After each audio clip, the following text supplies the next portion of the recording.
বন্ধুরা, এই একটা হচ্ছে বিনা পয়সায় গাছ। এটা এই গরম পড়তে শুরু হওয়াতেই দেখবেন প্রতিটি টবে টবে এইগুলো আমনামনি হয়ে যাচ্ছে। একবার যদি এই গাছ আনা হয়, সেই বীজ মাটির মধ্যেই পড়ে থাকে আর গরম পড়তে শুরু হয় বেরোয়। কিন্তু এই গাছেরও একটু যত্নের দরকার। যত্ন বলতে বিশেষ কিছু না, এটা সূর্যের আলোর মধ্যে রাখতে হবে আর জলটা দিতে হবে, মাটি যেন বেশি ভিজে না থাকে।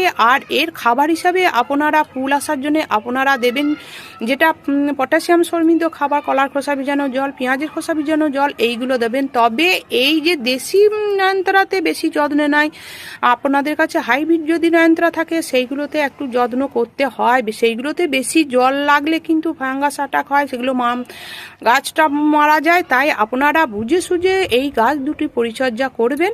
খুবই এগুলো বিনা পয়সা অল্প যত্নের গাছ, একটু সামান্য পরিচর্যা করলেই প্রচুর পরিমাণে এইগুলো ফুল পেয়ে যায়। তাই আপনারা এই ভিডিওটি প্রচুর প্রচুর লাইক করবেন, কমেন্ট করবেন এবং সাবস্ক্রাইব করে আমার সবুজ বিলা ইউটিউব চ্যানেলের পাশে থাকবেন।